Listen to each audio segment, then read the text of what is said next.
Okay, since you guys are all getting question 7 wrong, the class total is negative 71 points on that one. This is how you do it, okay? You've got a ramp. You've got an object being pulled up the ramp. This is going to be very generic. I'm not going to use any particular masses. There's a force pulling it up. Big words are is being pulled up at constant velocity. That means the sum of the forces is 0. Everything has to balance. So you've got a normal force going up this way. You've got the weight going down that way. And since it's being pulled up the ramp, the frictional force has to be against the direction of motion. Now, once again, it's a good reason for us tipping our axes. 3 of the 4 forces lie right on an axis, so we don't have to trig on them.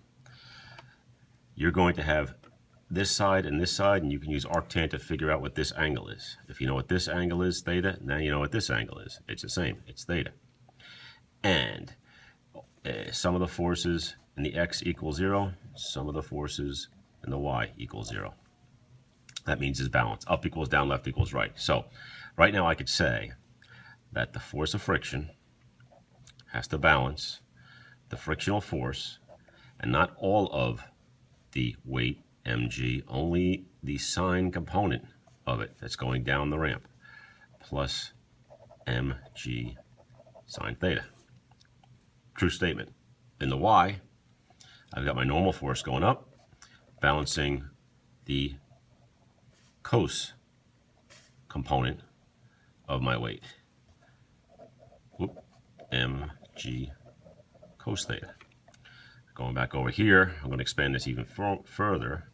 Force of friction has a formula, mu n plus mg sine theta.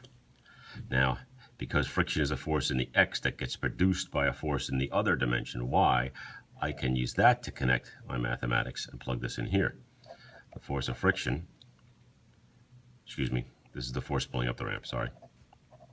Force pulling up the ramp has to balance the force of friction, which is mu, all times mg cos theta plus mg sine theta. And that's how you do number 7.